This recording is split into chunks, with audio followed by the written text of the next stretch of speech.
Show. It is Saturday, April 29th, 2023, and we are here for a very special purpose and with one of our esteemed scholars, Dr. Charles Finch, who is an Egyptian scholar and author, researcher. Hotep, my brother, how are you doing today? Hotep to you. I'm doing just fine. I'm Absolute. Always happy about. Okay, hold on. Your signal's breaking up a little bit. Okay, you said you're always happy about what? The fact that my health is good. Oh, absolutely, that your health is good. Well, health is wealth. So we have to understand that, brother. And as we get older, I'll be 52 in June of this year. So as we get older, yes, health is wealth. Well, you and I would talk. Go ahead. You are a young boy. You're 52? You're 52 June 7th. Boy. You're a young boy. you ain't by more than 20 years. Right. Yeah, well, Dr. Little Jeffries is one of my teachers, and he calls me a youngster. So,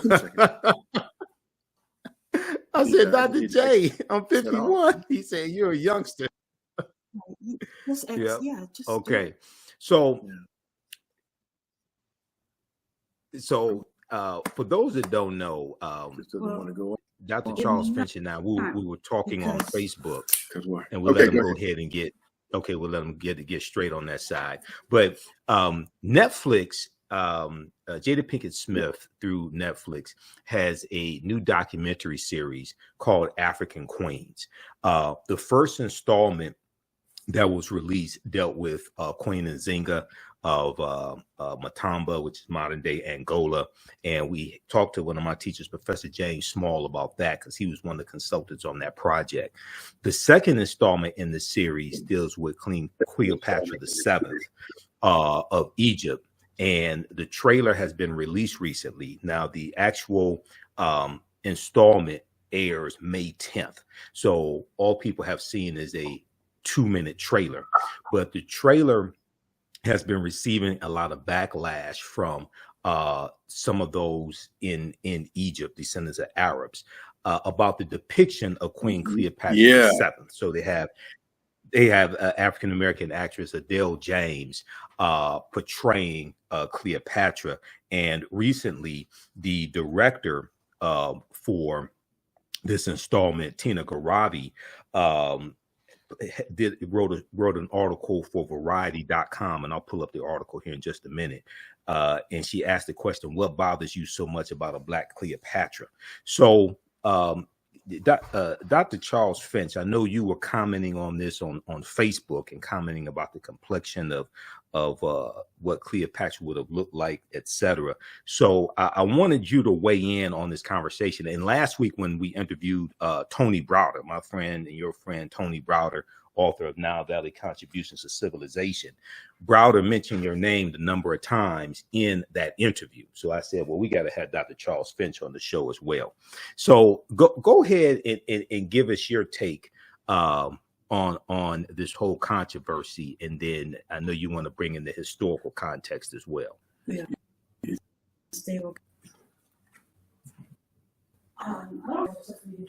Okay, can you hear me? Go ahead. Yeah, you are breaking up too. You kind of come in and you go out. I don't know what to do about that. You okay. Come in and out. Okay. So can you hear me? Can you hear me? Yeah, I can hear you.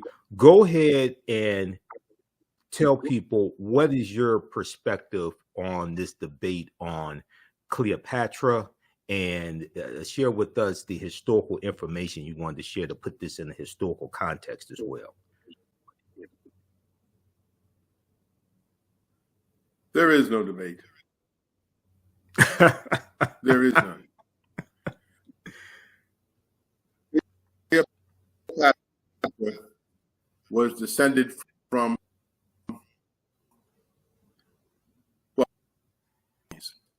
Ptolemies. Were Ptolemy. Who were the Ptolemy? Ptolemy was one of Alexander's conquests, right? And the native Egyptians there happy for him to conquer Egypt. Why? Because at that under the domination Persians, and they hated the Persians. The Persians just treated them like slaves, and they were happy to welcome and assist Alexander in his conquest of Egypt because he got rid of the Persians. All right, completely, right, forever. Anyway, the inherited the might say from Alexander. Alexander died young. Mm-hmm. He was in his early. He divided his empire among his generals, and the general name called Lemy.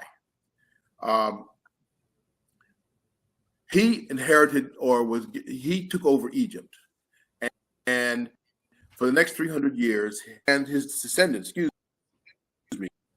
ruled Egypt. Cleopatra of the last Ptolemy. All right.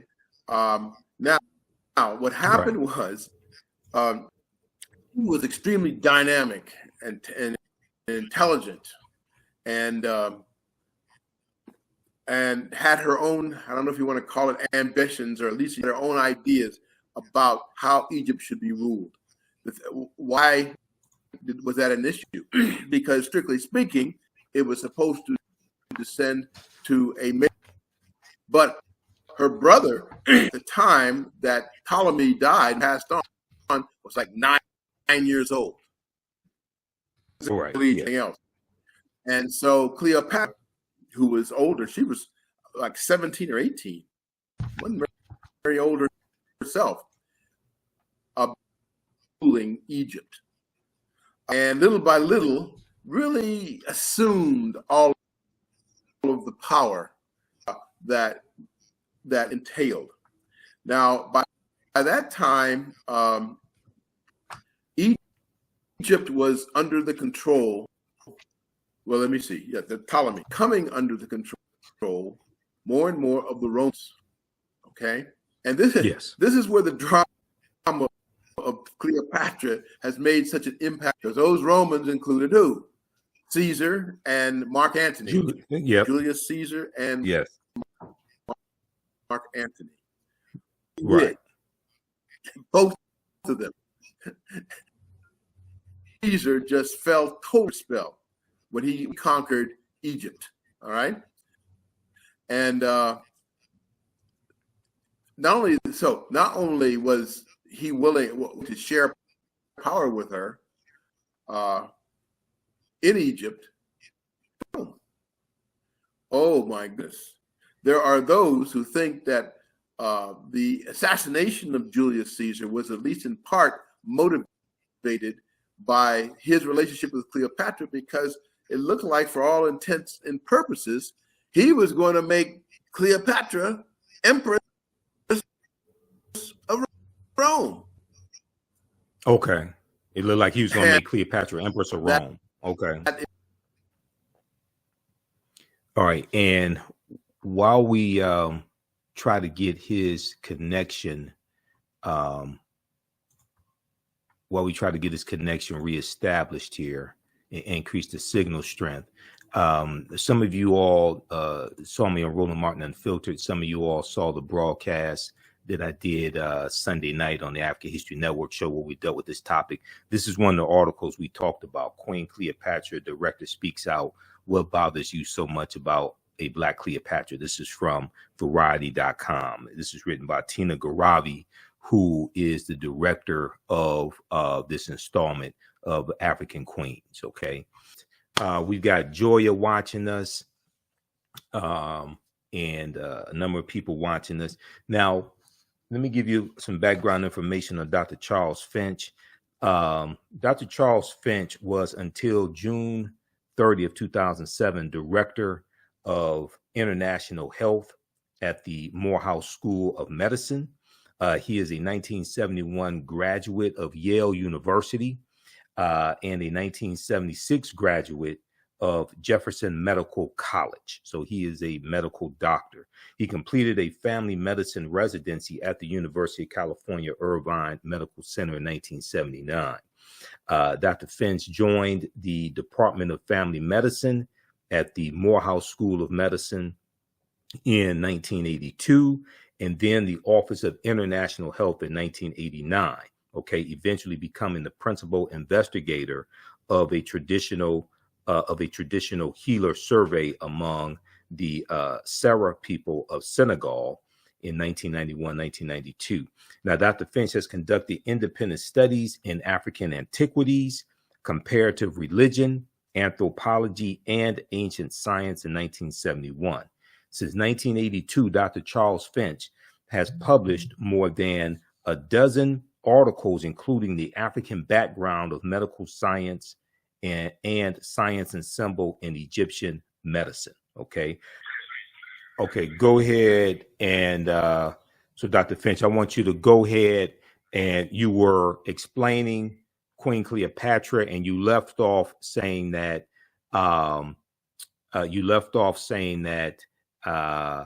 people feared that Julius Caesar would make her empress of Rome, if I remember correctly. You were saying the Romans, at least the Roman Senate, was totally opposed to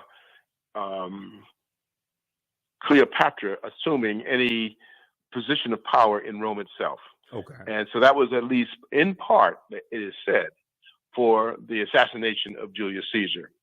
And once that happened, she left Rome, and she didn't come by herself. She had her own little fleet, and she went back to Egypt. And who was there in Egypt, or who followed her? Because he had already established contact with her in Rome, was none other than Mark Antony. Okay. Excuse me. And so she reestablished her place in Rome with Mark Antony by her side. But the problem with that was that Mark Antony was married.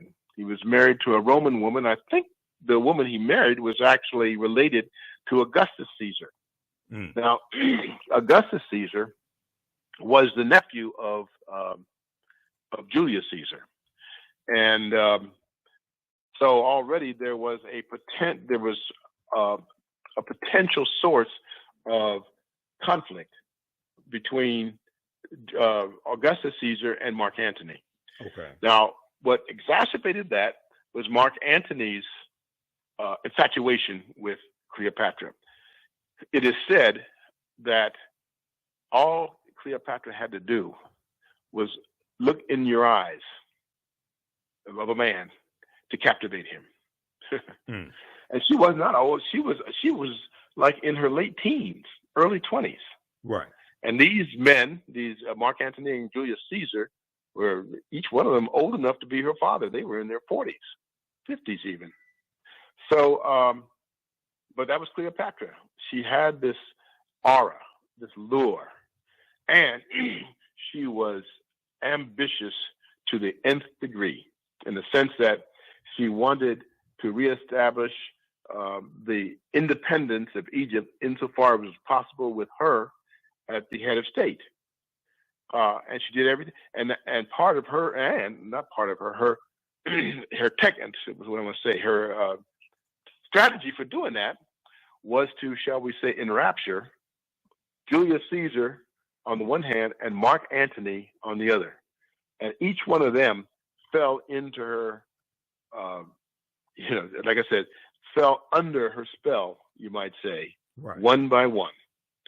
And she, especially after Julius Caesar was assassinated, she went back to Egypt.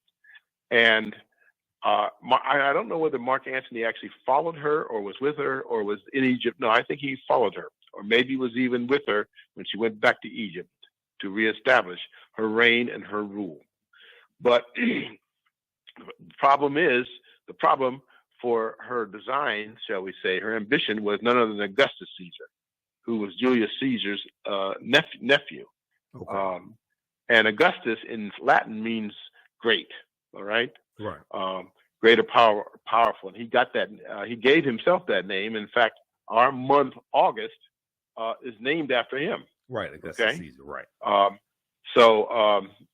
Anyway, he so there was this incipient conflict between Augustus Caesar on the one hand, Mark Antony on the other, and Mark Antony allied with Cleopatra. Okay. Now, and what made it worse, as I've already said, is that Mark Antony was married to a Roman woman, already married, and if I'm not mistaken, I think she was the sister or a relative of Augustus Caesar. So his dalliance, well, it was more than a dalliance, his infatuation with Cleopatra was an insult apart from anything else, and it was considered dangerous to the empire, the Roman Empire. Hold on, I just need to, my throat is getting dry, so let me just take another drink. Okay, no problem. And for those just joining us, we're speaking with Egyptian scholar Dr. Charles Finch, and we're talking about Queen Cleopatra VII, the last pharaoh.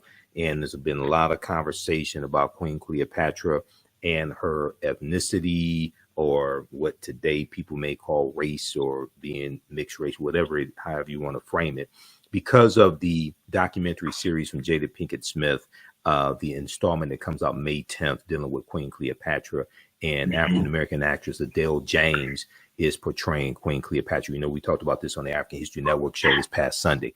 Okay, go ahead, Dr. Finch. Yeah, and let's get to that. Okay, go ahead. There's absolutely no doubt, and it makes me grit my teeth. Okay. And the main person in front of this is Zahi Hawass. Oh, yes. Who is the leader, the chairman of the Department of Antiquities. He's an Egyptian. Mm-hmm. And the one thing you can say about Cleopatra, on her paternal line, father's line, she was Macedonian, or Greek, if you will, right? But her mother was Egyptian, because the Ptolemies, I already mentioned the Ptolemies, right?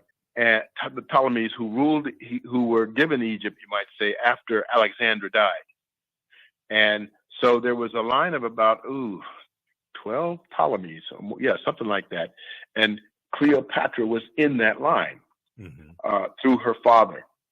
But Cleopatra, what can I say?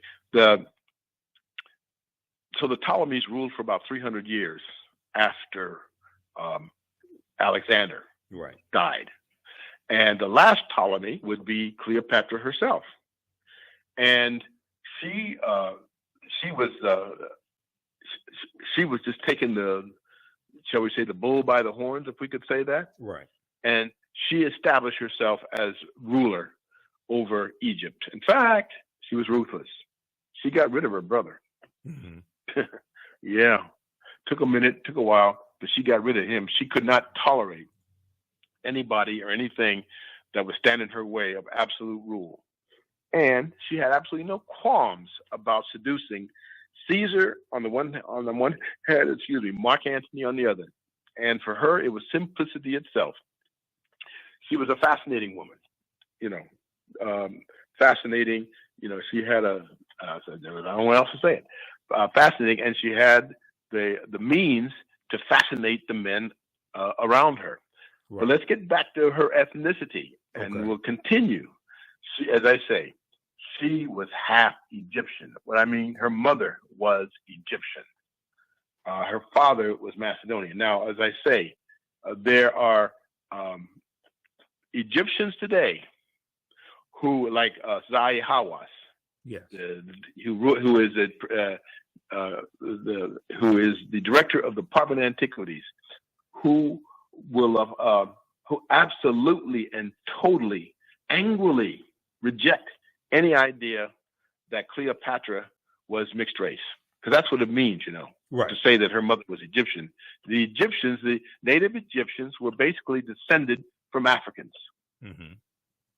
If you wanted to see who the ancient Egyptians look like, I'm not talking about the Arabs invaded Egypt in the 7th century A.D. Right, 639. Okay, Yep. 7th century A.D. Mm-hmm.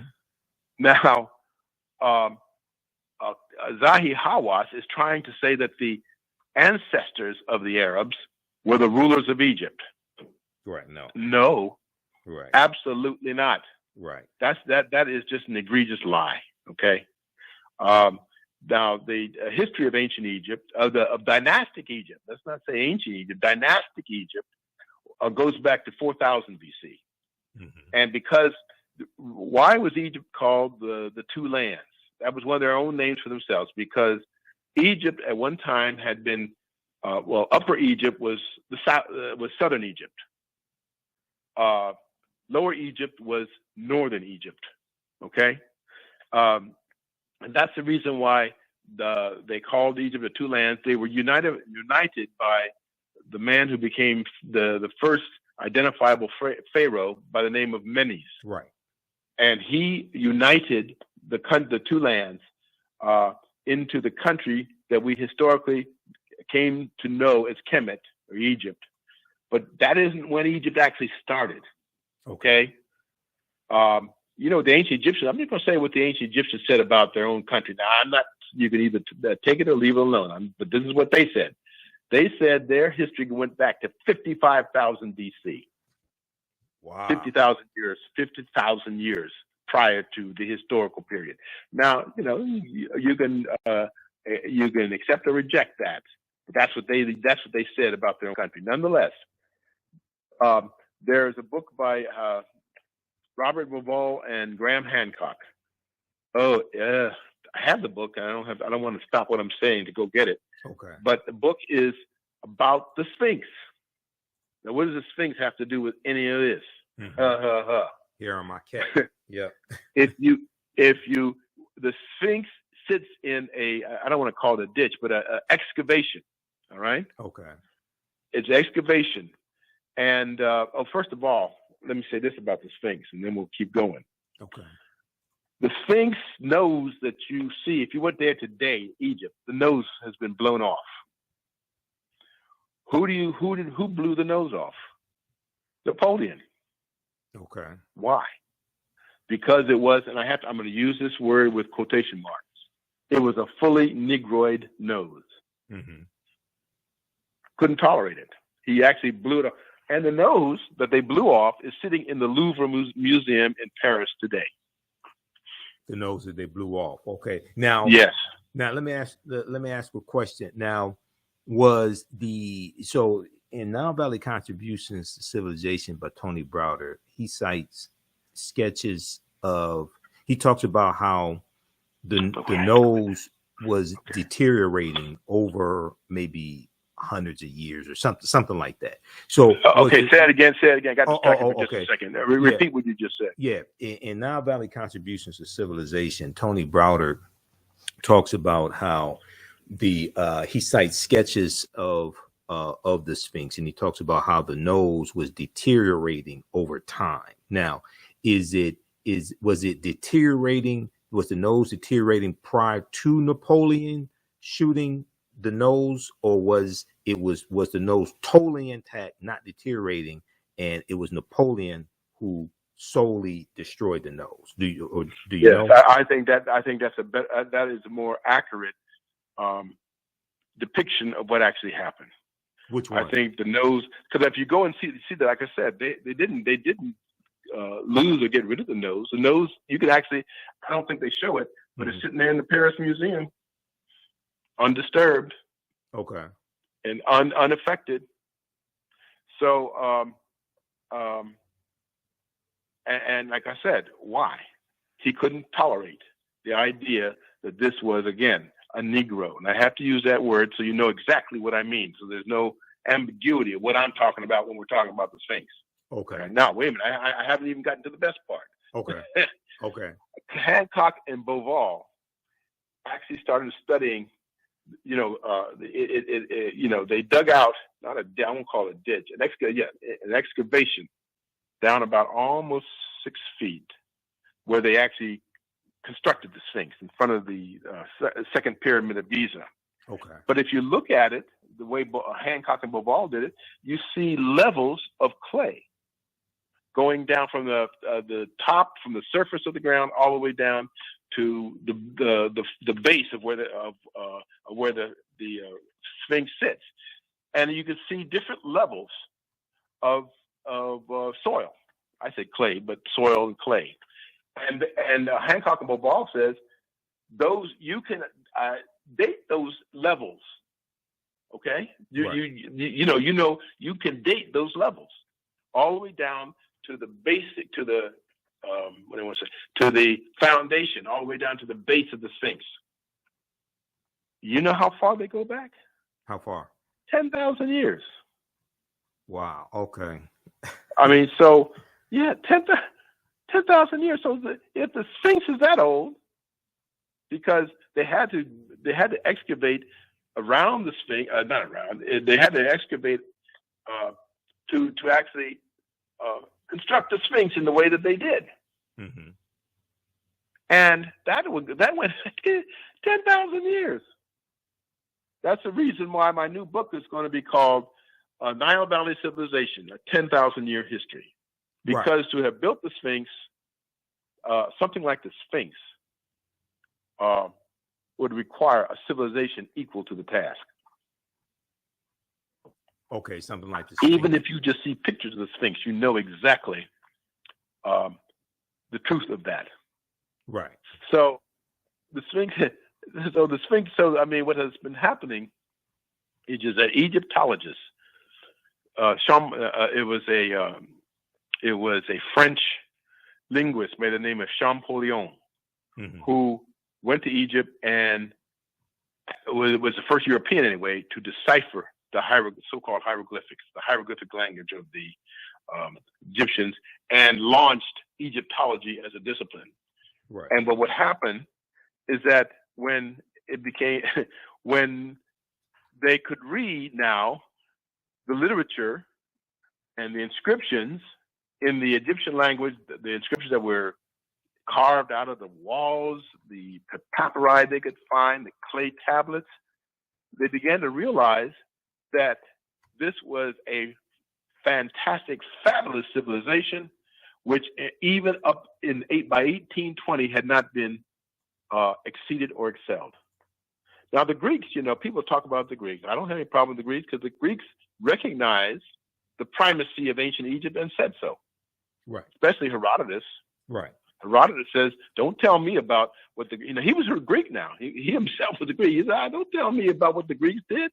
The Egyptians did it all first, and they're the ones that taught the Greeks." This is Herodotus talking. Correct. And because Herodotus is the so-called father of history. Right. Now, let's get back to Cleopatra for a minute. I'm sorry, I'm kind of jumping around a little bit. Cleopatra was far more, shall we say, proud, far more committed to her Egyptian ancestry through her mother than to her Ptolemaic one, to her father. Maybe I'm overstating that a little bit, but not by much. Okay. Because she, like I said, she considered herself an heir of the pharaohs. She considered herself basically an Egyptian pharaoh. Now, there had been three or four previous female pharaohs in Egyptian history, going all the way back to the first dynasty. Hatshepsut being one. Right. That's well known. And there have been a few others. There were three others. And Cleopatra considered herself in that same line.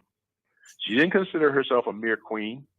She now, by the way, there was, as you know, there was brother-sister marriage among the royalty of ancient Egypt. I think she may have even married her brother so that she could put herself in a position of power. But sooner or later, he was gotten rid of. Right. Cleopatra was ruthless like that, but she's extremely dynamic, though. And as I said, she knew how to wrap, and men just kind of, she wrapped them around her little finger, as they said. And you know what happened when Augustus, as we know, it was Julius Caesar that came first. Right. And she wrapped him around her finger. Then Mark Antony came second. She wrapped him around her finger and destroyed his marriage. And then he eventually committed suicide because Augustus, the fleets of Augustus had defeated his fleets, his military arm, and he committed. And also Cleopatra had fled the field of battle, and he just became totally dispirited. And he wanted to go back to Egypt, literally. And this sounds melodramatic, but so he could die in the arms of Cleopatra, if you can imagine that. Right. Yeah, this seems all very, hokey and made up in Hollywood and movie, but it happened. Yeah, it sounds like a movie, but yeah, it did. And he committed suicide. She committed suicide as well. She dies in 30 BC. So you mentioned her mother. Now, from some research on this, is believed her mother was Cleopatra the Fifth. Is that correct? No, I don't think. No, I haven't seen that. Okay. All I've ever heard or seen is that her mother was Egyptian. Okay. And by the way, Zahi Hawass just rejects that. Now, not that he has any reason for objecting it, but he wants to remove all traces of Africa from at least from the dynastic line of ancient Egypt. Okay. So let me. Oh, wait. There's one other thing I want to say. Then we can get to questions. One is when Augustus finally, he conquered the Mark Antony. Mark Antony committed suicide. Augustus came to Egypt to take over, the empire. But you know what he wouldn't do? What? He wouldn't look Cleopatra in the eye. Because by that time she had such a reputation that he was afraid of getting hypnotized by her. Right. If you can imagine that. Right. He would not look her in the eye. And it was after that encounter with Augustus that the famous story that Shakespeare and everybody else sort of repeated. She took an asp, which was a cobra. Mm-hmm. And she actually took it in her hand and had it sink its fangs into her. Can you imagine? Right. He had a flair for the dramatic, that's for sure. And she died that way. Right, from a snake bite. I'm sorry? From a snake bite. Yes, from the snake bite. And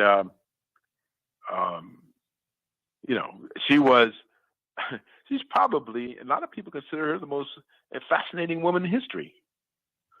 Well, you could argue, you could say yes or no, you could argue about that, but, she came real close to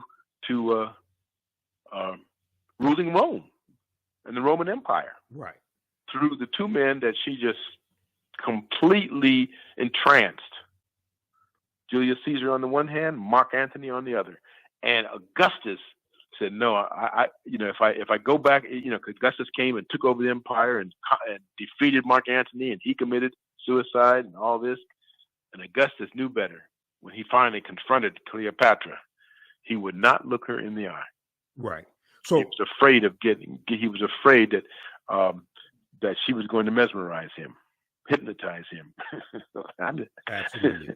Okay. What can I say? So let me try to put a fine point on this, because I know we've run out of time, and I want you to talk about your new book as well. Okay. Now, you said that on her mother's side, you said her mother was Egyptian. Now, the period of time that we're talking about, first of all, the Greeks invade under Alexander the Greek in 332 BC, and they conquer in 323 BC. Okay. Mm-hmm. And now, Queen Cleopatra VII is born in 69 BC.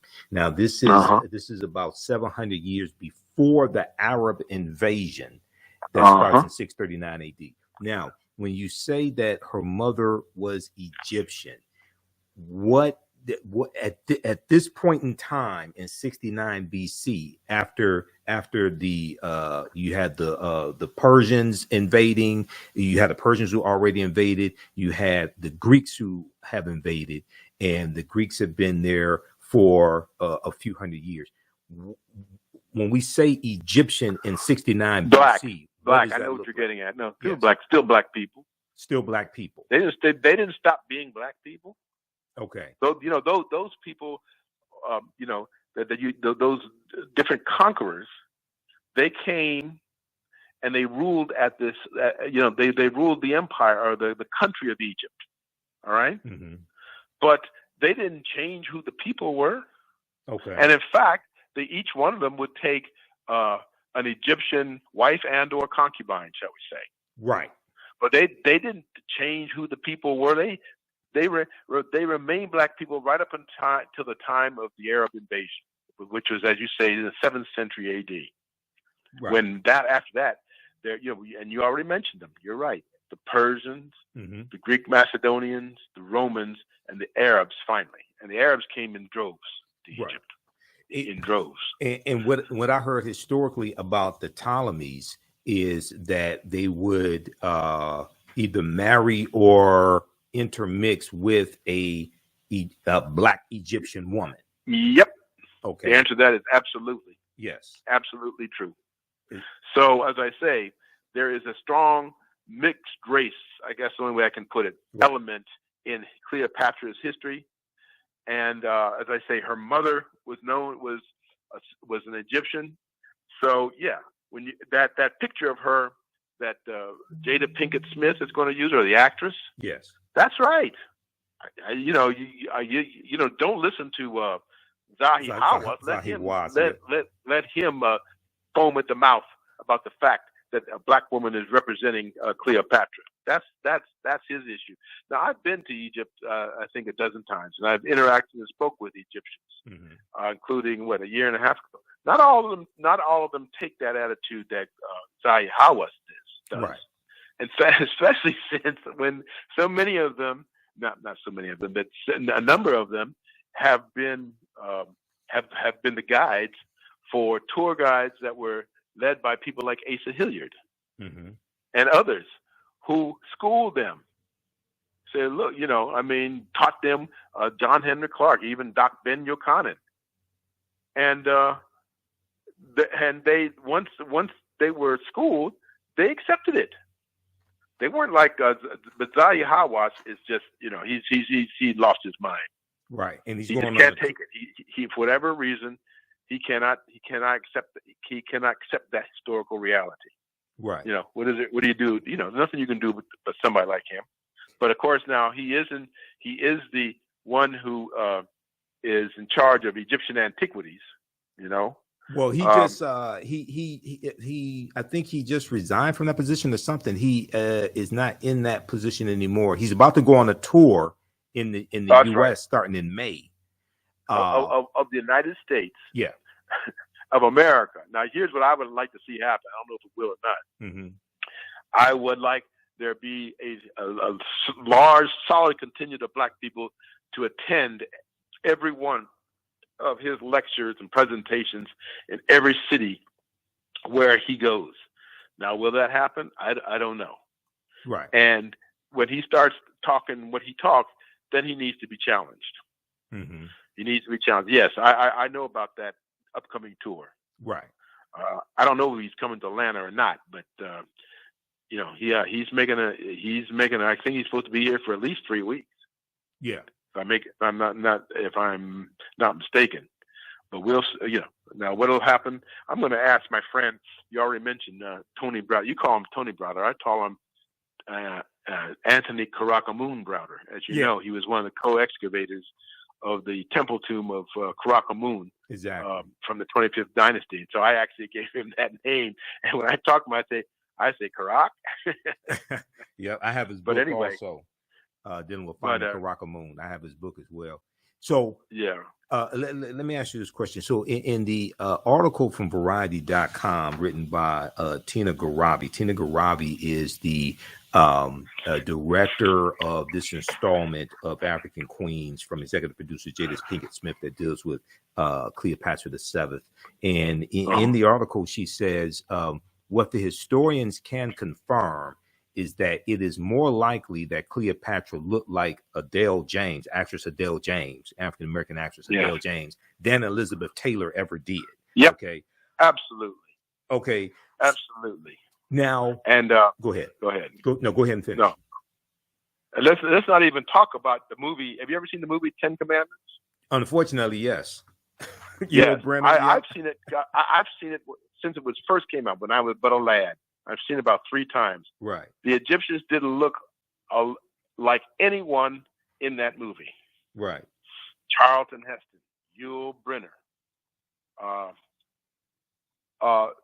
There was nobody that, in terms of their physical characteristics, looked like what the Egyptians would have looked like in the time of Moses.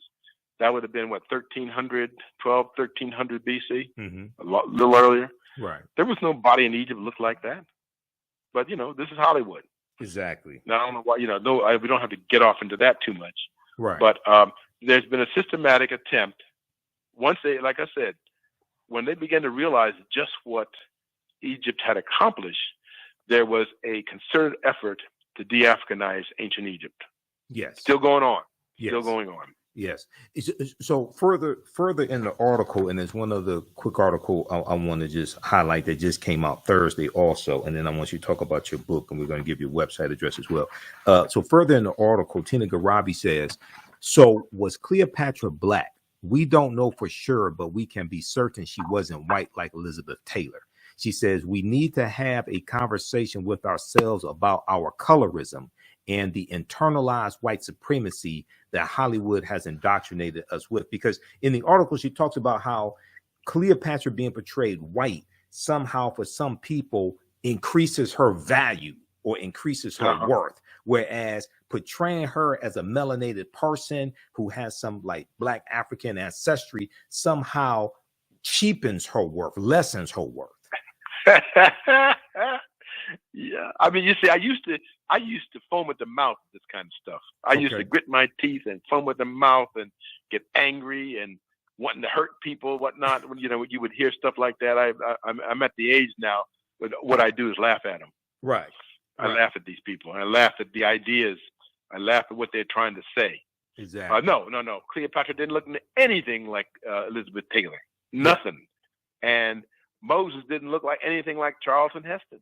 Right. And Ramesses II didn't look like Yul Brynner. Right. Jeez. Right. Exactly. And this is propaganda from the media. Why? So in talking to you and coming up with the title for this interview, you referred to Queen Cleopatra as the last pharaoh. Okay. Yeah. And some people who I guess think they know about African history but really don't said, oh, she wasn't a pharaoh, or the last pharaoh was 600 years before that. What happened? Why do you refer to Cleopatra as the last pharaoh? Because that's how she thought of herself, and that's what she called herself, and that's in effect, she did have Egyptian ancestry. Yes. So she wasn't just a Ptolemaic Macedonian. Right. She kept, and even the Ptolemies got so that they de-emphasized their Macedonian ancestry and increasingly Egyptianized themselves, and married into the local populace, as we've already seen. Right. So they considered themselves, they wanted to rule in the line of the pharaohs. They weren't trying to be Macedonian kings. They wanted to be thought of. They wanted to live like and be thought of as pharaohs. And Cleopatra was no different. She was, as far as she was concerned, she was an Egyptian. And therefore, she was a pharaoh. She was a pharaoh, and she was either the 4th or 5th female pharaoh in Egyptian history, because there had been women pharaohs in Egyptian history. Right. Exactly. Early, going all the way back to the first, the earlier dynasties. Yes. Okay. And then lastly, there was this article that just came out Thursday, April 28th. And NBC News has this article. Zahi Hawass is quoted in it, of course. Now, this one, this contains a statement from the Egyptian Ministry of Tourism and Antiquities. But the name of this article is "Cleopatra Was Not Black. Egypt Tells Netflix in Growing Feud Ahead of New Series." Okay. And I just want to highlight something here, because it's important for us to have scholars like you and others that push back on nonsense like this. Okay. In this article here, let me bring it back up here. Just seconds. I have it on the screen. Okay. So it says that Queen Cleopatra, which is released May 10th, features Adele James in the lead role, a casting decision that the streaming giant Netflix says is, quote, a nod to the centuries-long conversation about the ruler's race, end quote, but which officials in Cairo have dismissed as, quote, blatant historical fallacy, end quote, blatant historical fallacy. The government stated, the government statement from Cairo, the government statement issued Thursday marked an escalation in a feud that has sparked demands for the show's cancellation amid a broader debate over representation in popular culture. So they go on to cite the Egypt's Ministry of Tourism and Antiquities, argued that the documentary nature of the feature, quote, requires those in charge of its production to investigate accuracy and rely on historical and scientific facts, end quote. They quote Dr. Mustafa Waziri, Secretary General of the Supreme Council of Antiquities, said in the statement that Cleopatra's appearance in the show was, quote, a falsification of Egyptian history and a blatant historical fallacy, end quote. I know you've hit on it before, but for those just tuning in now, how would you respond to that? Besides getting mad, yes. Angry, ready to go. I love to go face to face and chin to chin with any of these people. It reminds me of the situation of the Cairo Symposium in 1970. Yeah, that's right, 1974, when Sheikh Anta Diop, not Diab, Diop, and Teofilo Benga, yes, faced off against a phalanx of European and Egyptologists, yes, about just this very issue. And after this debate was concluded, the moderator debate says, well, only Doctors Diop and Obenga came to this discussion, this debate, prepared to make their case that the ancient Egyptians were an black African race, and they won the day. Now, this is 1974, and they were up against Europeans and Arabs who were trying to remove all trace of Africa from the ancient Egyptians. Can you imagine? They'd been in Africa for thousands of years, and they were trying to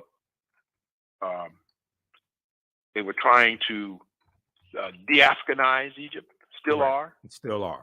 And I would love to renew that debate. Yes. I would love to do that. We need to. And so would Browder, huh? Yeah, we need to. Now, your website is charlessfinch.com, charlessfinch.com. And we'll bring your website here up on the screen. Tell people about your latest book. Okay. Excuse me. My latest book, I'm looking at it right now, Nile Valley Civilization, a 10,000-year history. A history of ancient Kemet from the point of view with a complete, shall we say, rooting it where it's supposed to be rooted, in Africa. Yes. Not just geographically, but racially, ethnically, culturally, in every central way. The ancient Egyptians, you know what the ancient Egyptians' name for their country was? Well, one was Kemet, and another was Tameri. Okay, Kemet. Yes. And you know what Kemet meant? Land it meant literally the Black Land. The Black Land. Of course, now what do your Egyptologists say? Oh, that's just a reference to the black soil. Except for one thing. they had a name for themselves, the Egyptians. You know what they called themselves? Kemiyu, which means literally the blacks. Yes. So, like I said, up until the 19th century, nobody ever questioned the African origins of ancient Egypt. Okay. That was never an issue up until the 1800s. And it was created by so-called scholars in Europe. Yes. And later on, among the Arabs, to de-Africanize ancient Egypt. Boy, they really are obsessed with de-Africanizing ancient Egypt, taking the black out of ancient Egypt, right? Except as quote as slaves. Now, if you want to see, I don't know, have you ever been to Egypt yourself? Not yet. Oh boy, when you do, yes, make sure you go down to Aswan. Okay. Where the dam is. Okay. There you will see the Nubians. Yes. That's who's there. The Nubians. They got put. They were the original part of the original population of ancient Egypt that got pushed south. Correct. By the Arabs, but they have taken their stand, so to speak, right there at Aswan. Right. And those people, once you see them, I said those people are the remnants. I don't know. Can I use that term? Mm-hmm. Are the continuation of the ancient Egyptians. That's who the ancient Egyptians look like, and that's who they were. Right. Nubia was derived from the ancient Egyptian word nub, which meant gold, right. Because gold came from the south, and so the people and were funneled into Egypt by the people we today call the Nubians, and that's what the Egyptians called them, the Nubians. Now was okay. I'm going to come back to Nubia just a second. I know you have to run, so we're going to let you go here in just a minute. But Kemet, the translation for Kemet. Now you said that means land of the blacks or the black land. Which yeah, the land of the black and the black land. That's Kemet. Yes. Okay, but the black land. So land of the blacks, because I know Browder talks about this in Nile Valley Contributions to Civilization. He says it means the land of the blacks, but it's in reference to the complexion of the people, not the dark soil. No, okay. This is where the controversy comes in. Okay. Because there are those who say it's a reference to both. But even if you say, okay, it just refers to the black land and the black land only. Okay. And this is what I said earlier. Mm-hmm. But the ancient Egyptians called themselves Kemiyu, which does mean literally the blacks. The blacks, okay. And they call themselves the black people. Mm-hmm. In reference to their complexion. Yes. Yes. Absolutely. Okay. You said now Nubia. Now, from my understanding, isn't Nubia derived from a Greek word? That's not. Geez, let me see. Nubia, Greek word. Huh. I'd have to look up. Okay, just like I don't know that I don't know that I can't. I don't know that it's Greek. Okay, just like Ethiopia is. Okay. Let's just say this. Mm-hmm. I'm not thinking straight. It is true. The ancient Egyptians didn't refer to Nubia as Nubia. Right. They referred to Nubia as Kush. Yeah. Okay. And Kush was the name of the also was the name of the northern third of the Sudan. Mm-hmm.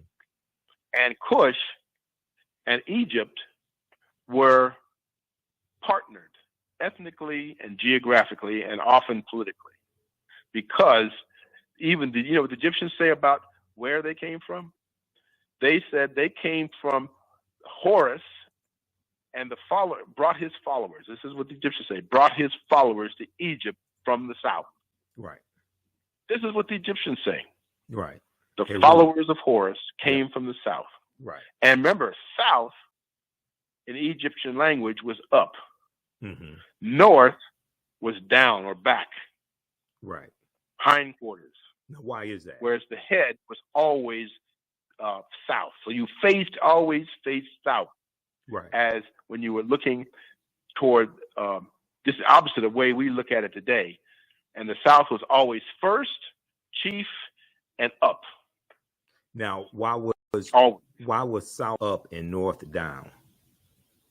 Because that's where they came from. Well, that's where they came from.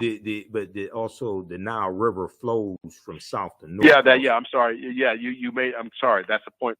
You're absolutely right. That's even a stronger point that I should have made myself. No, it's okay. Because the Nile River started in the so-called Great Lakes and flowed from south to north. Mm-hmm. Right. And the Blue Nile, let me give this right now, the Blue Nile joined, because the Blue Nile flowed from Ethiopia north into Egypt.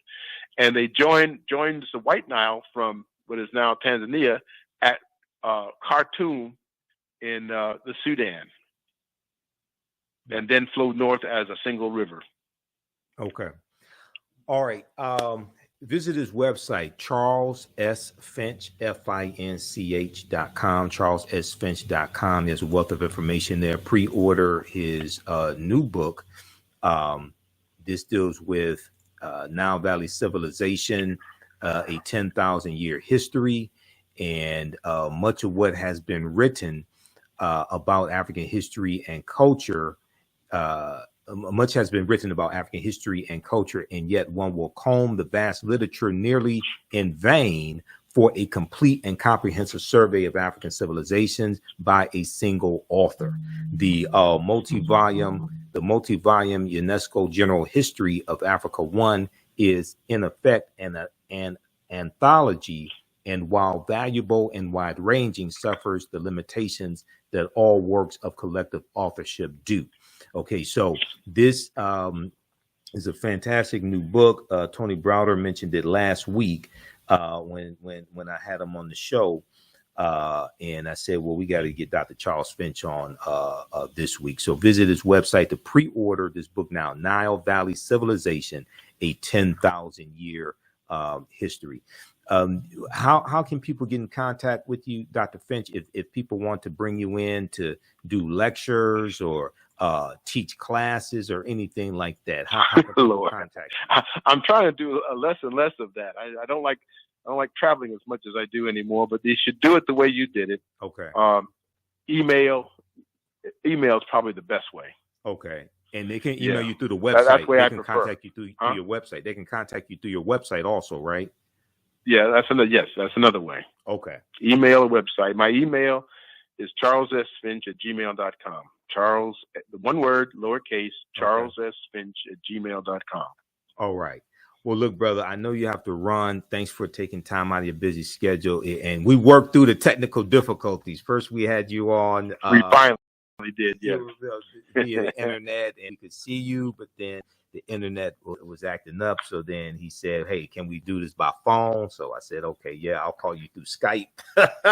It's technology. We have to understand how to navigate this technology to get the information out, brother, by any means necessary. All right. Well, I heard that. You have a great day, man, and we'll talk soon. Thank you. Okay. All right, brother. Hold tight. Thank you. Thank you very much. Okay. Right, peace. All right, everybody. That was Dr. Charles Finch. And thanks for joining us today. We're going to be here for a little while longer because I teach my online history class today, Saturdays, 2 p.m. to 4 p.m. Eastern Standard Time. So don't go anywhere. We have more information for you. If you like this type of information that we provide at the African History Network, you can support us, $ the AHN Show through Cash App, $ the AHN Show through Cash App. Also through PayPal, paypal.me/the AHN Show.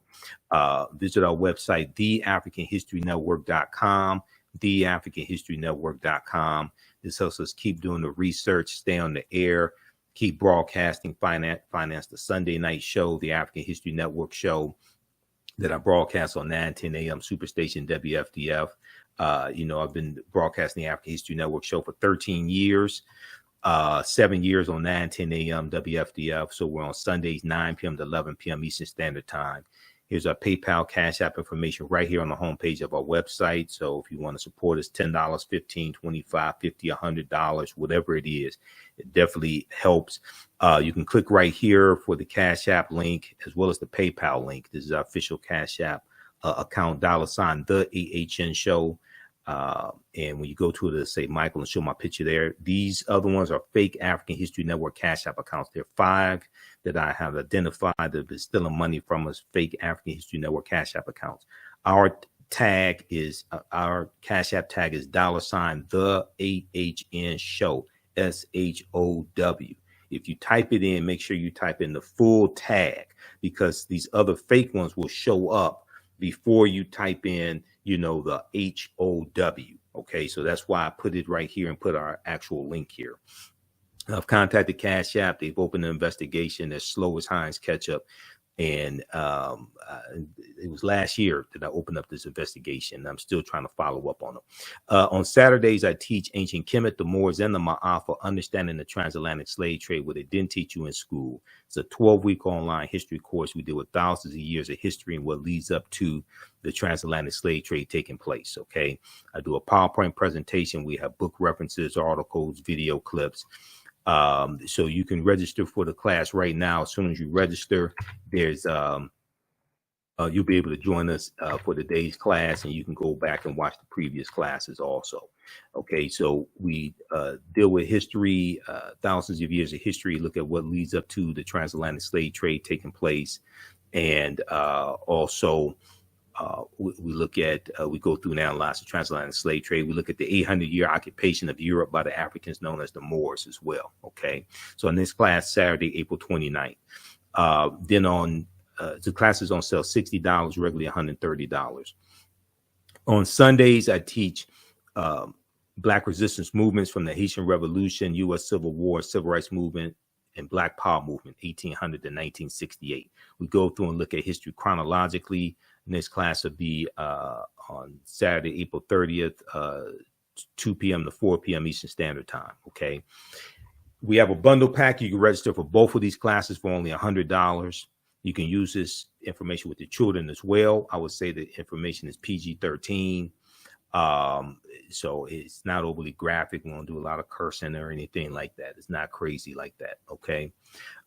So you can register for the class, and there'll be 5 of my lectures in the video library in digital format. So you get a bonus of 5 of my lectures also.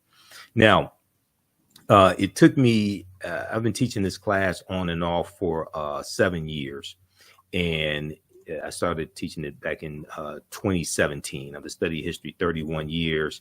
You see me on Roland Martin Unfiltered. You see me on Faraji Muhammad Show, The Culture. Many of you all watch the African History Network show and been following us for years, even when I was on Blog Talk Radio.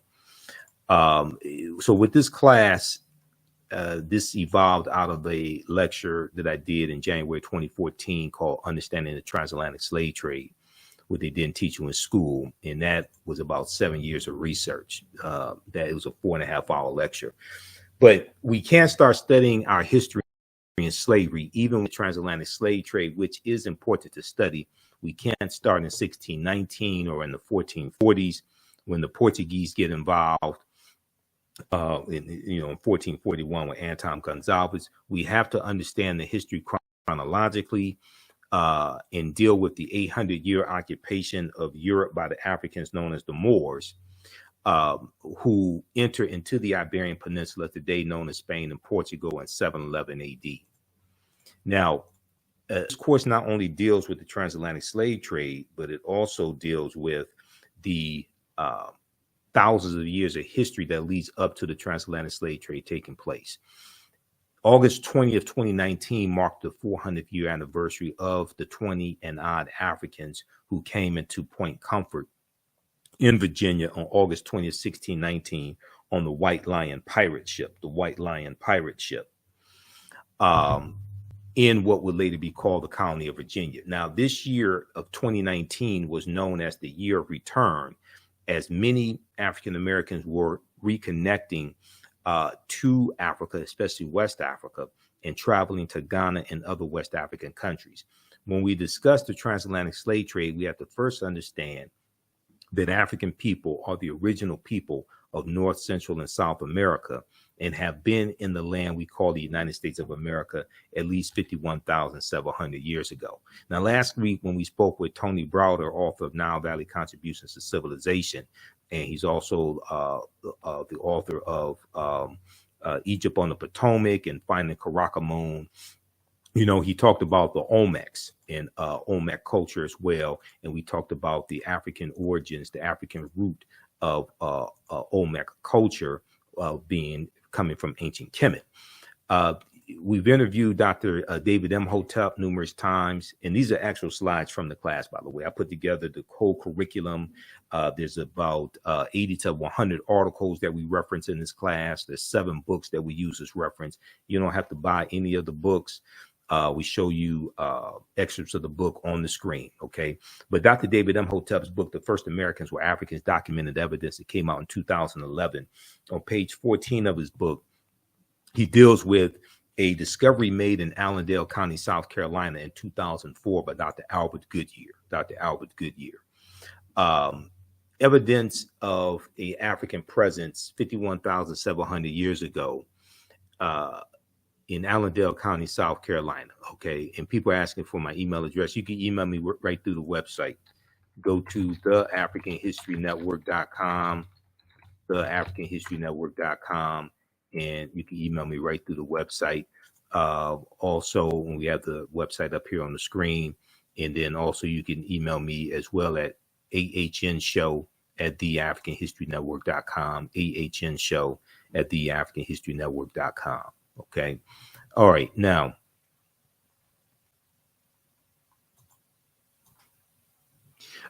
they found, Dr. Albert Goodyear is an archaeologist at the University of South Carolina. They found 13 different types of evidence to thoroughly document an African presence in the land that we call the United States of America, going back at least 51,700 years ago. They found artifacts, architecture, campsites, carvings, Egyptian writings, footprints in lava, genetic M174D haploid groups dealing with DNA and genetics, linguistics, paintings, skulls, skeletons, structures, and tools. Okay, they found 13 different types of evidence thoroughly documenting an African presence in this country that we call the United States of America, going back at least 51,700 years ago. Okay, so it's totally ridiculous for people to think, especially for African Americans to think, that African people first came to this land as slaves, conquered and shackled by Europeans. Okay, that's a total misunderstanding of history. Now, this is a picture of Dr. Albert Goodyear. He's a white archaeologist. This is an article from ScienceDaily.com, that came out in November 18th, 2004. The article is about 19 years old. It's still at ScienceDaily.com. You can go back and read it. It's called New Evidence Puts Man in North America 50,000 Years Ago. New evidence puts man in North America 50,000 years ago. Here's a summary of what the article says. Now, this is not my summary. This is the summary coming from ScienceDaily.com. Radiocarbon tests of carbonized plant remains, where artifacts were unearthed last May along the Savannah River in Allendale County by University of South Carolina archaeologist Dr. Albert Goodyear, indicate that the sediments containing these artifacts are at least 50,000 years old. Indicate that the sediments containing these artifacts are at least 50,000 years old, meaning that humans inhabited North America long before the last ice age. Okay, so we have to ask the question: well, who were these humans? Okay, who was on Earth 50,000 years ago, 51,000 years ago?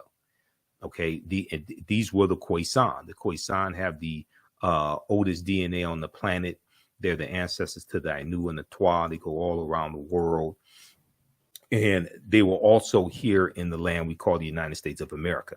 Now, in October 2012, genetic study published in Science magazine found that the Khoisan in Southern Africa,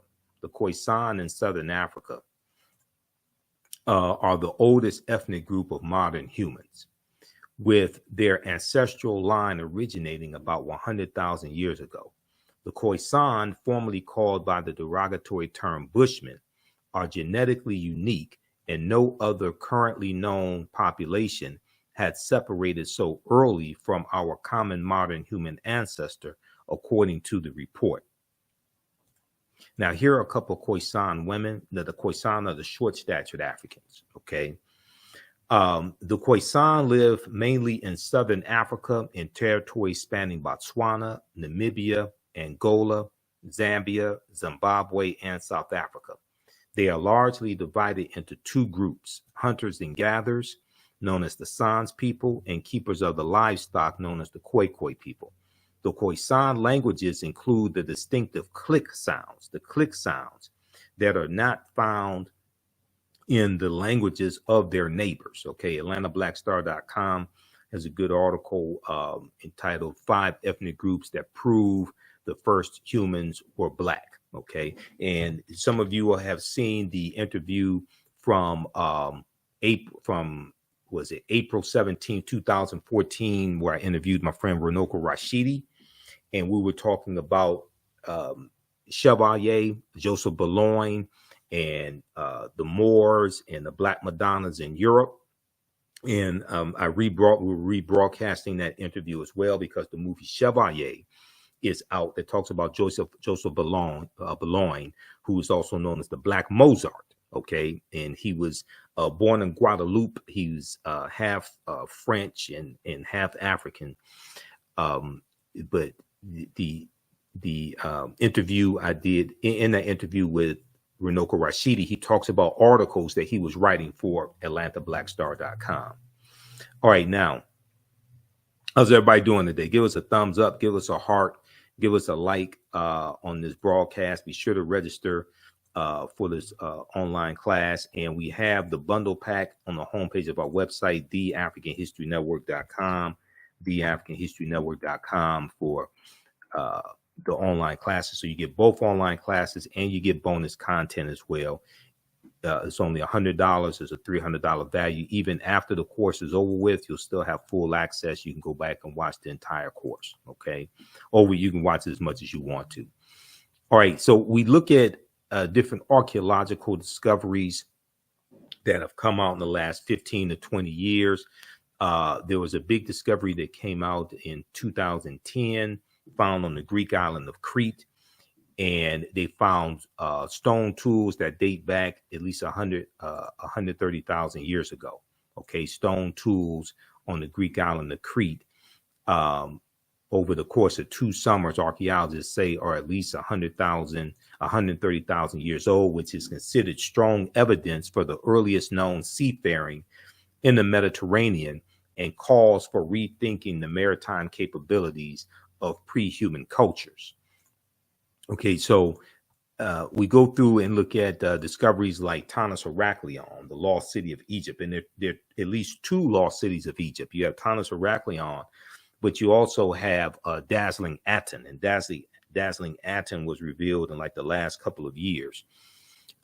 This article from yahoonews.com, Sunken Egyptian City reveals 1,200-year-old secrets. Okay, so the British publication, The Telegraph, reports that 150 feet beneath the surface of Egypt's Bay of Abu Qir, they found 64 ships, 16-foot tall statues, 700 anchors, countless gold coins, and smaller artifacts. Archaeologist Frank Gardillo estimates that Tanis Heraklion was built around 8th century BC, Okay, so you're talking about more than 700 years before Cleopatra VII was born. Now, these are some of the artifacts that were found at the bottom of the sea. All right. We look at different archaeological discoveries, and when these new discoveries come out, they're causing the scientists, the archaeologists, and the paleontologists to push the timelines back. And we keep finding out that based upon archaeology, we're much older than we've been told, and Homo sapiens are older than we've been told. So Renoko Rashidi, Dr. Charles Finch, and other African-centered scholars have been saying that African people, or Homo sapiens, modern man, are not 75,000 to 100,000 years old, but at least 300,000 years old. This article from NBCnews.com came out June 17, 2017, we're older than we thought. New find pushes human origin back 100,000 years. Okay, we're older than we thought. New find pushes human origin back 100,000 years. So an excerpt from the article says that in all the news outlets picked up this story. They all have New York Times, Washington Post, NBC, CBS, ABC, Associated Press, Time Magazine, National Geographic. They all have articles on this. Modern humans evolved much earlier than previously thought. Researchers reported new discoveries at a rich site in Morocco show modern humans were hunting and probably cooking game animals.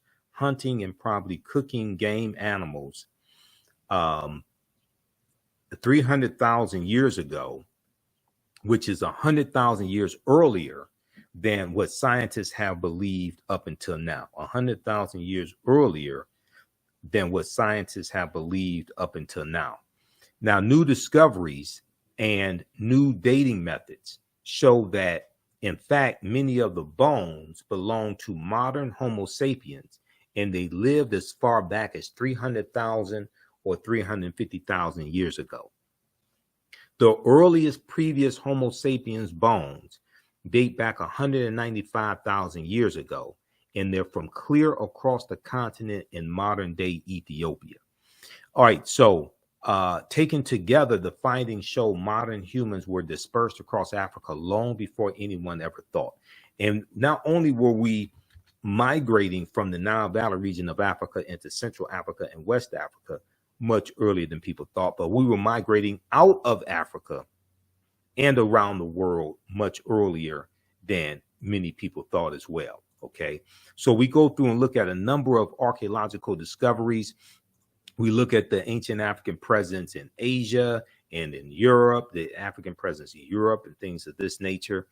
African people were the first Asians.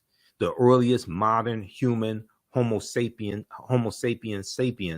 population of Asia were also of African birth. We're speaking of the diminutive Africoids, the short-statured Africans, the extremely important and much romanticized family of Black people phenotypically characterized by unusually short statures, skin complexions that range from yellowish to dark brown, tightly curled hair, and in frequent cases, like many other Blacks or Africans, stetophagia, which means deposits of fat around the buttocks, or what we would look at as large buttocks, like Sarah Bartman or Sarta J. Bartman, okay, who was a Khoikhoi, okay, and we know in the 1800s she was put on display in Europe, okay, and then she's going to become a prostitute. She lived a horrible life, but this is Europeans fascinated with the bodies of African people and African people's sexuality and dehumanizing us at the same time. So they are probably more, these short-statured Africans, these diminutive Africoids, are probably more familiar to us by such pejorative or negative terms as pygmies, negritos, and negrilos. Similar peoples who live today in Southern Africa have been titled Bushmen. More accurate names for these latter people are the San people, translated as original inhabitants. Okay, all right. So we go through and look at this history. We look at the Olmecs as well, and we deal with also the connection between Olmec culture and the new Black Panther movie, Black Panther: Wakanda Forever, that brought in the Latino angle with making Prince Namor Latino, and it dealt with the Spanish colonization of Mexico as well, because Prince Namor is 500 years old, and there's a scene where he goes back to when he was a child, and you see the Spanish colonizers conquering his people and enslaving them. Okay, so we go through and we also this Black Panther the first movie and second movie deals with a lot of African culture and African history as well. Mandinka Egyptian Olmec connection. So this comes from page 82 of The First Americans Were Africans, Documented Evidence by Dr. David Imhotep. We talked about this last week when I interviewed Tony Browder. A major ethnic group among the ancient Egyptian Nubians were the Manding people, Manding, or the Mandinka, an original Niger-Congo homeland in the general vicinity of the upper Nile Valley is probably as good a hypothesis as any for the origin of the Manding. The Proto-Manding migration had to have taken place during the African Aqualithic. Okay, now he goes on to say, when the Manding reached Central America and began mixing with the local population, they were labeled Olmecs.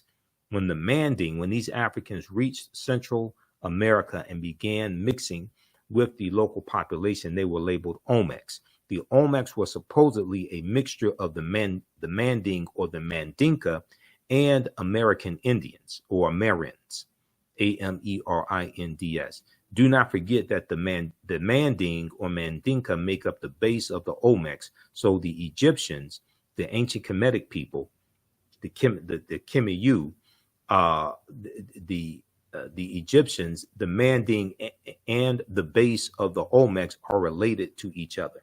This is from page 82 of The First Americans Were Africans, Documented Evidence by Dr. David Imhotep. So we go through, look at history. We look at this history chronologically as much as possible. We talk about the Druids. We deal with the Greeks and Romans conquering ancient Kemet. And the Druids are dealing with a watered down version of the teachings coming out of ancient Kemet, coming out of ancient Egypt. Okay. And we're going to see the Druids go into Ireland and take this information into Ireland as well. And this is who a British slave named Patrick is fighting against and killing when Pope Celestine I sends Patrick into Ireland in 432 Common Era AD to convert the Irish population to Christianity. And standing in the way of that are the Druids, who are dealing with the gnosis or the true knowledge, and they're dealing with a watered down version of teachings coming out of ancient Kemet, coming out of ancient Egypt. And he is killing the Druids, and the Druids wear a helmet similar to the helmets worn by or the headdress of Nasubitis or pharaohs in ancient Kemet, and they have an asp on them or a cobra, a snake. Okay, so they were referred to as the snake people. And when we hear the mythology of Patrick driving the snakes out of Ireland, first of all, Ireland is a cold climate, and it's an island, and there's no evidence, there's no archaeological evidence, there's no evidence whatsoever of snakes being in Ireland. So when we talk about Patrick driving the snakes out of Ireland, they were talking about the snake people who were called Druids. That's who this is. A metaphor. It's talking about symbolically. There were no snakes in Ireland. They're talking about him driving the Druids out, who were dealing with a watered down version of the teachings coming out of ancient Kemet, ancient Egypt, and then forcing Christianity upon the people. So we deal with the 800-year occupation of Europe by the Africans known as the Moors, who are taking the teachings from the Nile Valley region of Africa into Europe, and this brings Europe out of the Dark Ages. They're taking the science and the mathematics and the art and the chemistry, the periodic tables, the medicine, the surgical instruments, all this knowledge they're taking into Europe, and they're Africanizing Europe to varying degrees. And they're also intermixing into the European population, intermixing into the European bloodline as well. We know they lose their last control of the last stronghold of Granada, January 2nd, 1492, in the Spanish Granada Wars. And Christopher Columbus is going to set sail August 3rd, 1492. Okay, we look at things like the Tekken, which is a symbol of ancient, a symbol of resurrection coming from the story of Asar, Aset, and Heru, who the Greeks called Osiris, Isis, and Horus, okay, known as the First Holy Trinity. Now, some of this information may go outside of the circumference of your own awareness. Just because you disagree with it or don't like it does not mean it's not true. It just means you have to do some research to understand what I'm talking about. Now, there were approximately 1,200 Tekhenu built in ancient Kemet, but only about a dozen are found in Egypt today. Many of the Tekhenu removed from Egypt are now in Istanbul, Turkey, London, France, England, London, England, Paris, France, Berlin, Germany, New York, Rome, Italy, Vatican City, and elsewhere throughout the world. The Tekhenu for plural, the Tekhenu are now called obelisks by their new owners, and few know their origin or that they symbolize the resurrection of the African king Asar. So if you read Egypt on the Potomac by Tony Browder, page 17, and this is one of the books we use in the class also, Browder deals with this type of information. Now, once again, you don't have to buy any of these books to follow along in class, but we use the books for reference to document what we're talking about. And I show you excerpts of the book on the screen usually. All right, now, when we look at Freemasonry, the word Mason is derived from the Latin words mass and sun. Mason means child of light and expresses the desire to pursue light, which is a metaphor for the sun, which symbolizes knowledge. The term child of light or sons and daughters of light, which was first used to identify students who had completed 42 years of study in the temples of ancient Kemet. Many Masonic temples were modeled after the temples of ancient Kemet, places where light or knowledge was imparted in a series of steps or degrees. So the concept of going to a institution of higher learning and getting your credentials in a series of degrees, okay, associate's degree, bachelor's degree, master's degree, PhD, etc. That concept comes straight out of ancient Kemet, ancient Egypt. Okay, Kemet meaning land of the blacks. That comes out of the Nile Valley region of Africa. All right, now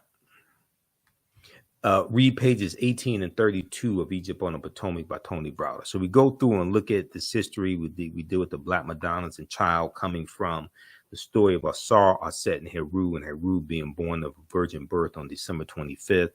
And then the decolorized version of that story, and we see the white Mary and Jesus.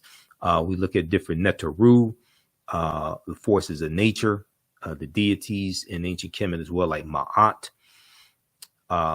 We go through and look at some of the history of the Moors. We look at why Christmas is celebrated on December 25th, and that deals with astronomy. We deal with the film Black Panther. The Panther deity Bast comes from Bastet, which is a neter coming out of ancient Kemet. And Bastet was an ancient Egyptian goddess worshipped in the form of a lioness and later a cat. She was a goddess of warfare in Lower Kemet, worshipped as early as about 2890 BC during the Second Dynasty. Okay. We deal with things like what the word Wakanda means. Wakanda is a real word. Wakanda basically means possesses secret powers. We see some different spellings of it. But in Wisconsin, there is a Wakanda Water Park in Wisconsin. It's been there for years. There are schools named Wakanda, like in Nebraska. Okay. And we see Wakanda is Omaha Ponca, Sioux Indian, and Omaha Ponca and Sioux Indian Native American word that basically means possesses secret powers. We go through and look at different some ancient civilizations. We look at Hannibal Barca, and we look at Carthage, the Carthaginians, who were descendants of the Phoenicians. And we know Carthage is destroyed in 146 BC, founded in about 813 BCE, destroyed in 146 BCE by Rome. Okay, so we look at the Punic Wars. We deal with why Africa was not named after Publius Cornelius Scipio Africanus. Africa We consult Cassell's Latin English Dictionary 2002 edition, page 11, in the entry for a fear. It tells you that Africa means of Africa or belonging to Africa. Publius Cornelius Scipio takes his surname Africanus. He takes that name after he defeats Hannibal Barca at the Battle of Zama in 202 BC. So we deal with, the Battle of Cannae, 216 BC. We deal with Hannibal crossing the Alps in 219 BC, but also talk about the Battle of Zama in 202 BC. And then we know Rome is going to conquer Carthage in 146 BC, and Carthage is in the area of North Africa that today Tunisia is. Okay, we talk about ancient Nubia as well, and we look at some of these different African empires that Europe tried to claim as their own. They try to say these were Europeans, these were not African people, these were not Black African people. The same way they're doing with Egypt, the same way they're even doing with Queen Cleopatra, and she was not Nubian, she was not full-blooded African, but she had some African ancestry, as Dr. Charles Finch just explained. Ancient Nubia, or Ta-Nehesi, also known as Kush, as he talked about, and Kush is more of looked at as a region as opposed to, say, a country. But ancient Nubia, also known as Kush, Kush, was a region along the Nile River located in northern Sudan, where the conflict is going on now, northern Sudan and southern Egypt. So the southern portion of what makes up Egypt today, and the upper portion of Sudan in ancient times, that was Nubia. Now, it was home to some of Africa's earliest kingdoms, known for rich deposits of gold. Nubia was a major trading port for luxury goods that came from sub-Saharan Africa, such as incense, ivory, and ebony. Incense, ivory, and ebony. The first monarchy of recorded history was established in ancient Nubia. The Nubians were also known for their exceptional archery skills that provided the military strength for their rulers. Kings of Nubia, or Nasubites, or pharaohs, ultimately conquered and ruled Egypt for about a century, about 100 years. Monuments still stand in modern Egypt and Sudan at the sites where Nubian rulers built cities, temples, and royal pyramids.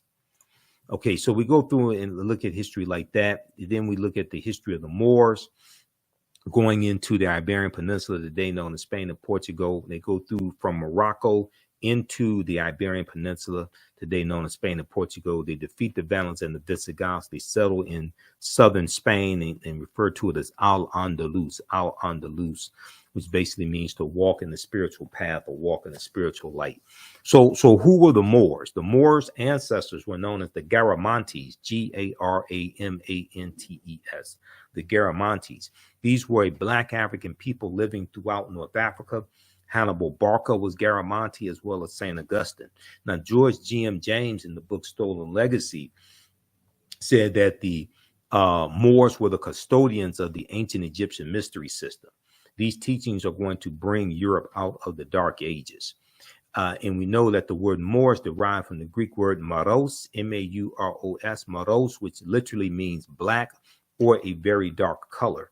Now, the Romans adopted this word and called them Mari, M-A-U-R-I. The Mari were a Northwest African people who were very dark-skinned. The Romans will refer to the region of Northwest Africa as Mauritania. Mauritania is Latin and means the land of the black-skinned people. You'll also see the word Marish, M-A-U-R-I-S-H. Now, Romans later adopt the word as a reference for the black-skinned inhabitants they encountered in Africa. Read pages 527 and 187 in Golden Age of the Moor, edited by Dr. Ivy Van Sertima, which is one of the books we use in the class also.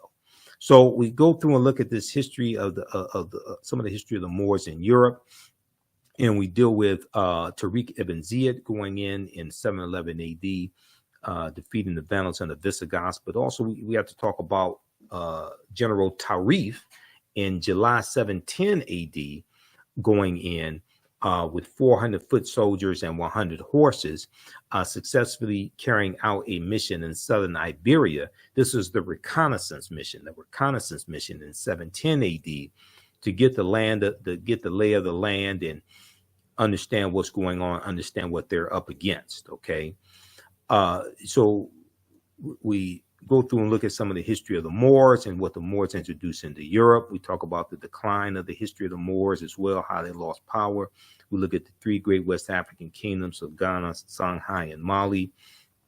We talk about the film Black Panther and relationship between T'Challa, who is probably the richest man in the Marvel comic universe, and Black Panther, and Mansa Musa, who's the richest man in history.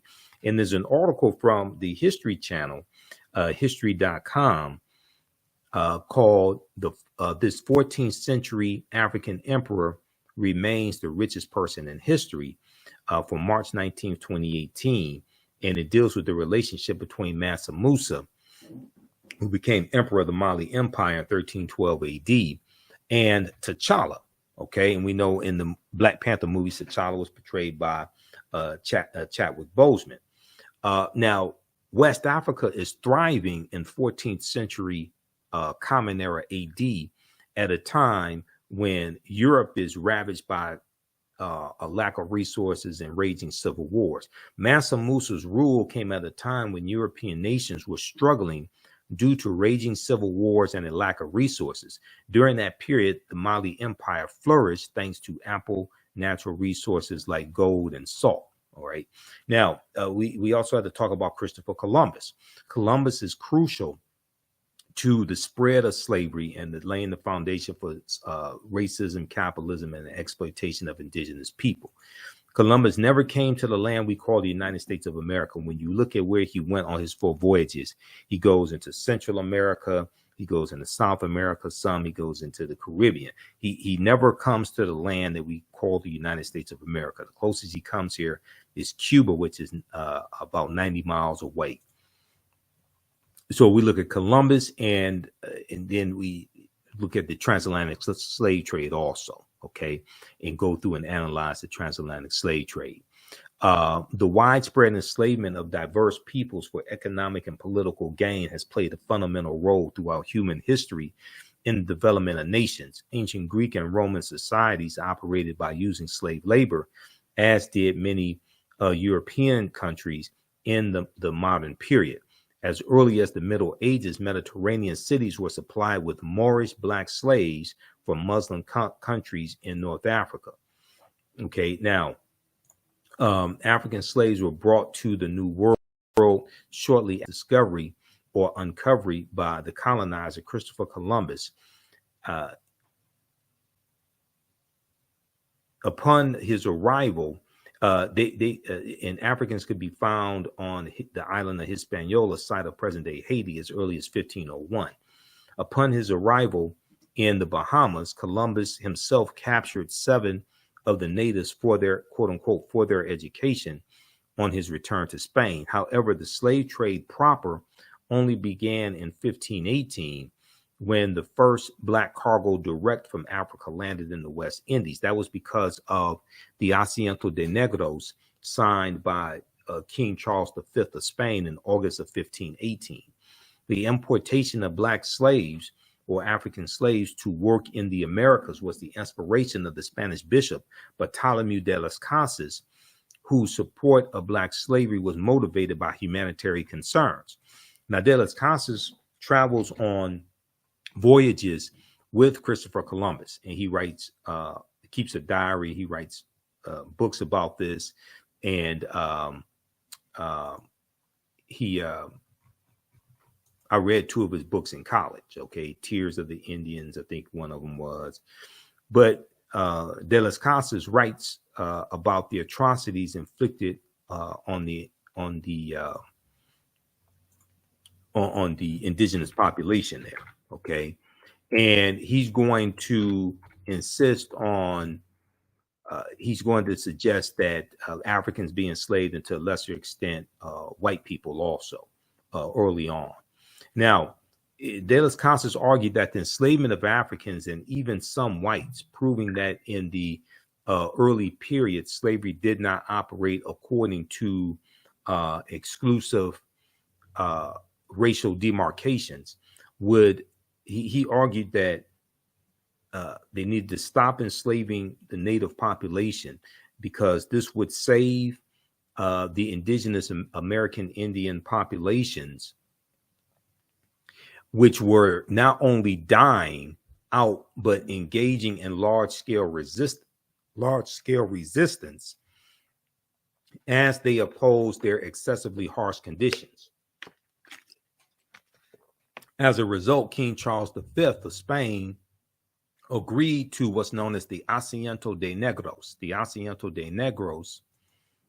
or the Asiento for short, or what's known as a slave trading license. This was in August of 1518.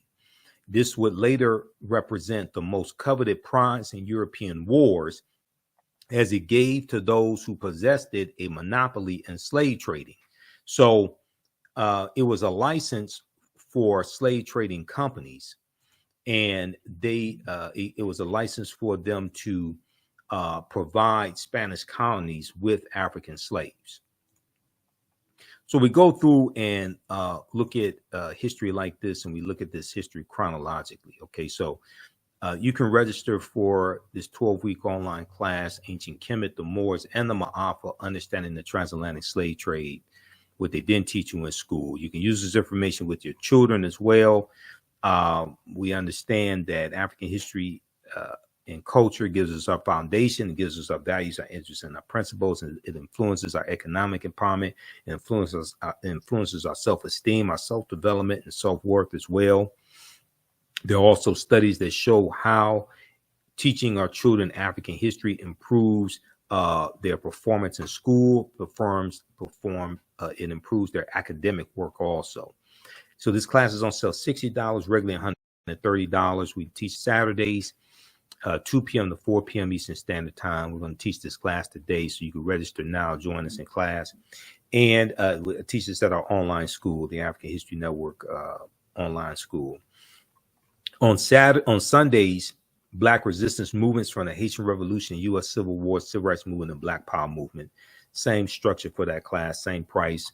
Register for the bundle pack of courses. You get both classes for $100 as a $300 value. There's also bonus content that you'll get. You get 5 of my lectures that will be in the video library for free also. Okay. So I want to thank you all for joining us today. We had a great interview with Dr. Charles Finch, despite the technical difficulties. Remember, right now is correct wrong behaviors, not over till we win. Wakanda forever. Also, you can support the African History Network, $the AHN Show through Cash App, $the AHN Show through Cash App, and through PayPal, paypal.me/the AHN Show. So this helps us keep